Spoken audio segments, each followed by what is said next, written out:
The Lord be with you. And with your spirit. A reading from the Holy Gospel according to Saint Matthew. Glory to you, O Lord.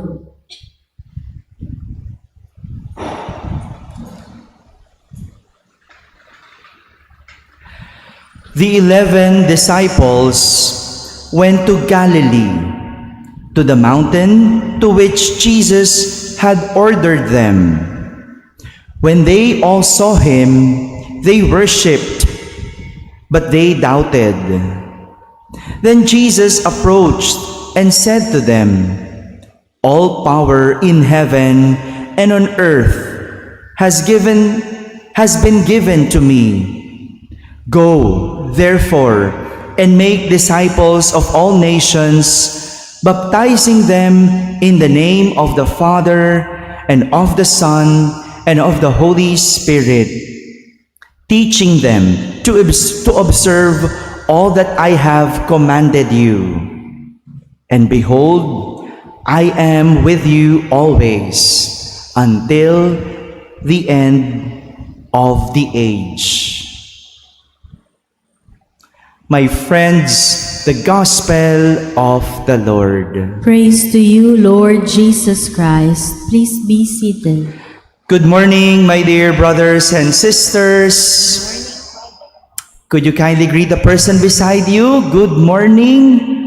A rainy morning to all of you. No? Kahit na umuulan sa labas at nandito kayo para magsimba, no? And to fulfill, no, our obligation, and at the same time to celebrate the solemnity of the most holy Trinity. This is our celebration. This is what we are celebrating, the most holy Trinity. But before we go on to our reflection, I'd like to tell a story. This story would at least give us a little background of what we will be reflecting on. And then my story is about a Pope, Santo Papa. And then this Pope, one day, wanted a portrait of God. So he called all the artisans of Rome and told them that whoever could perfectly portray God on a canvas would receive a papal award. And so all the artists gathered inside the Vatican started to research how they would portray God on their canvas. Inisip nila, no? They opened the Bible, they studied everything so that they could paint God on a canvas. They worked on their masterpieces for several months, except for one painter named Giuseppe. Being old, Giuseppe had a hard time thinking of how he could portray God on his canvas. Every time that he would think, he would fall asleep. So every time na haharap na siya sa kanyang canvas at nag-iisip siya, he would always fall asleep. Nakakatulog. And finally, the time came when the Pope would judge their paintings. His Holiness toured the large gallery and looked for each painting, looked at each painting. God was presented in many ways. He saw an old man, loving man. He saw a shepherd, a good shepherd. He saw a painting of a king on a throne. Ganyan din naman, no? Christ the King. No? He saw also a crucified God.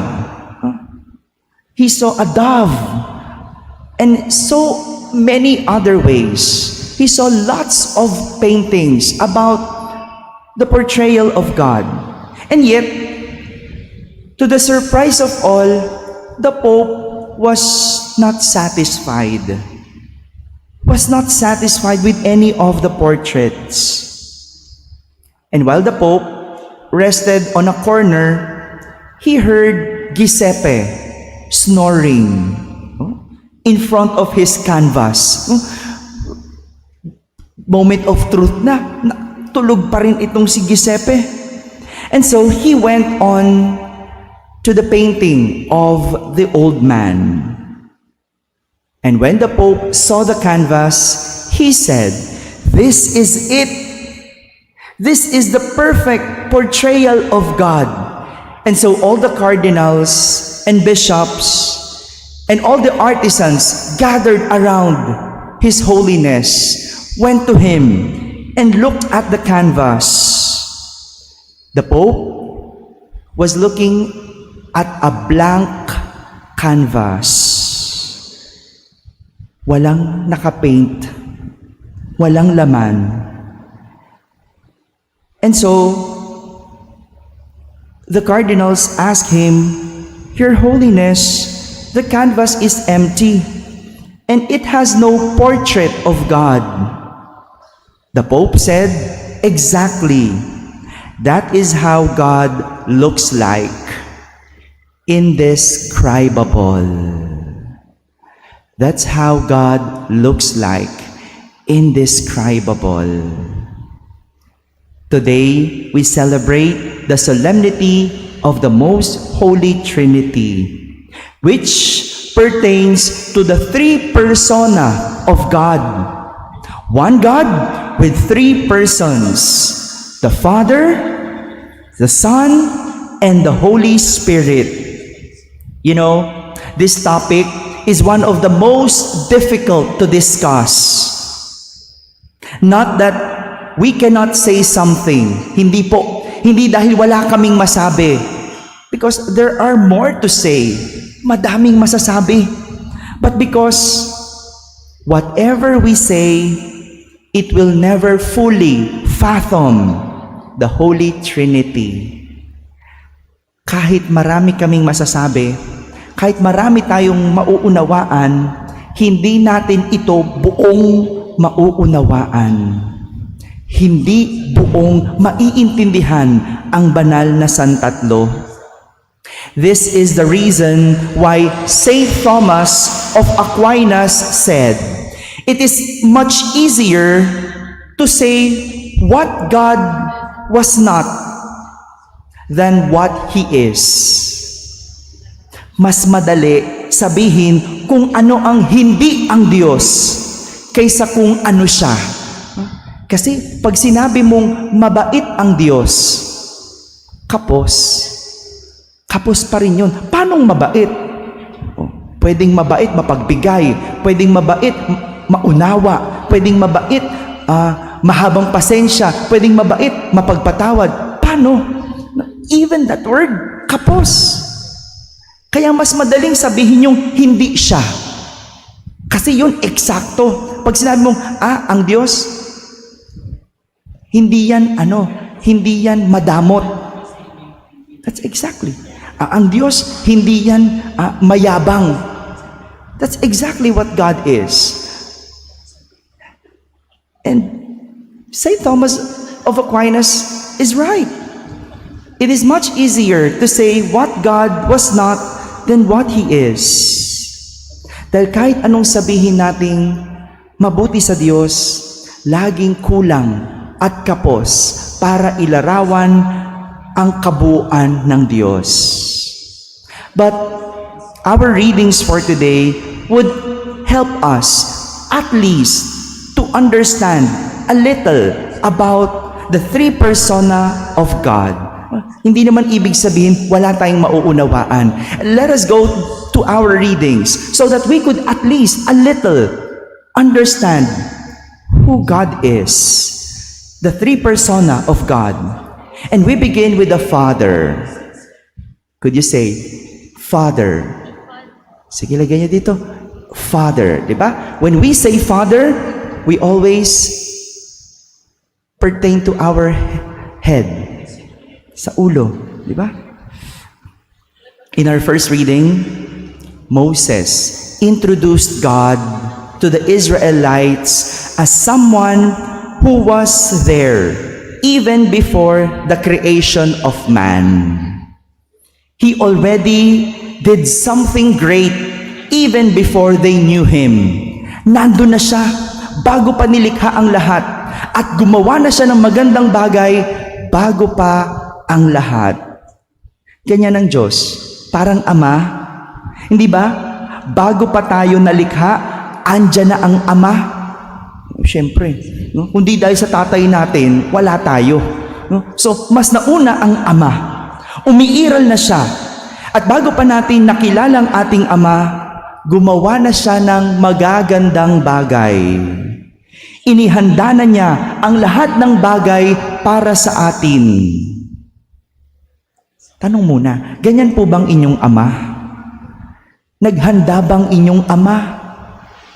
Gumawa na ba ng magandang bagay ang inyong Ama bago pa kayo likhain? Sa mga gustong maging Ama, isisingit ko na to. Pag hindi ka handa, huwag kang maging Ama. Dahil ang Ama dapat handa. Ang Ama dapat pinaghahandaan. Ang Ama, bago pa maglikha, gumawa na ng magandang bagay. So if you're not ready, don't be a father. Siningit ko lang po yun. Kasi ganun ang Ama. No? That's how our Father is. That's how God is. Before we were created, He already prepared everything. Kaya nga ang bilin ni Moises, dapat sundin ang mga utos at tuntunin ng Ama para matuto. Katulad ng isang ama, nangangaral, hindi dahil alam niya ang lahat, kundi dahil nauna siya sa atin. Kaya nga, ang kasabihan ng mga matatanda, papunta ka pa lang, pabalik na ako. Sinasabi niyo po ba yon? Di ba? Kapag ka nangangaral yung magulang, anak, sundin mo yung sinasabi ko. Kasi papunta ka pa lang, pabalik na ako. Ano ibig sabihin nun? Alam ba ng Ama lahat? Hindi. Kasi nauna na siya sa iyo. Naranasan niya. Nakita niya. Hindi man ibig sabihin, alam niya, no? Yung mga ama natin, pero dahil tinuturo niya sa atin, dahil nauna siya. Nauna siya. Kaya kailangan nating sundin para tayo matuto. You see, even that analogy, kapos pa rin para tukuyin ng ating Ama. No? Konti lang maunawaan natin. Kasi kahit yung Ama nating, mga tatay natin dito sa lupa, hindi pa rin pwedeng ipares sa Diyos bilang Ama. Pero pwede lang itulad. Pero hindi buo. God is our Father. He was present even before us, and everything came to being. Second, the Son. Review tayo ulit. The Father, the Son. In our Gospel, the 11 disciples worship Jesus as He told them that He was given all the power in heaven and on earth. Given by whom? By God the Father. So that He could be with us always until the end of age. Pinapakilala sa atin si Jesus, ang anak na pinagkalooban ng kapangyarihan para tayo ay Kanyang samahan. Sa pamamagitan ng Kanyang pagkakatawang tao, nagawa Niyang hindi lang samahan ang tao, kundi maintindihan. Dahil inakap Niya ang pagiging tao. Si Jesus ay Diyos, nagkatawang tao para maintindihan at magabayan ang tao. Hindi ba ganon? Kung sino ang naging katulad mo, siyang makakaunawa sa iyo. Yung nasaktan, ang makakaunawa sa kanya, yung nasaktan din. Yung mahirap, sino makakaunawa sa mahirap? Yung minsang naging mahirap din. O yung mahirap din. Yung matalino, ang makakaunawa sa matalino? Abay, syempre, no? Yung matalino. Ganun no? Maging katulad. And that's how the Son is. He is God, but He became man. So that He can not only understand us, but He could guide us and be with us until the end of age. That's the Son. So, Father, Son, and Holy Spirit. Saint Paul, in our second reading, tells us that those who were led by the Spirit of God are the sons of God. Ang pinapatnubayan ng Espiritu ng Diyos ay mga anak ng Diyos. Pinapakilala sa atin ni San Pablo na ang Espiritu ng Diyos o ang banal na Espiritu ay isang patnubay. Sa pamamagitan ng patnubay, ang Espiritu ay gumagabay. Gumagabay para tayo'y magkaroon ng karapatang tumawag sa Diyos ng Ama ko. It is the Spirit who leads us to say God is our Father. Ama ko. Ang banal na Espiritu, siya yung gabay. Siya yung gumagabay. Kaya nga, kapag tayo ay nasa panganib, we call on to the Holy Spirit. Kapag tayo nangangailangan, we pray to the Holy Spirit because He is the guide. He is the advocate. Siyang gumagabay. Siyang nagbubuklod. Siya, ang banal na Espiritu that leads us to be children of God. My dear brothers and sisters, we may say a lot of things about God, but that does not mean we fully know God.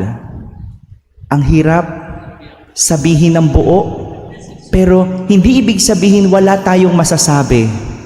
Marami tayong masasabi, at kahit yung marami nating masasabi tungkol sa Diyos, hindi pa rin matutukoy ng buo ang Diyos.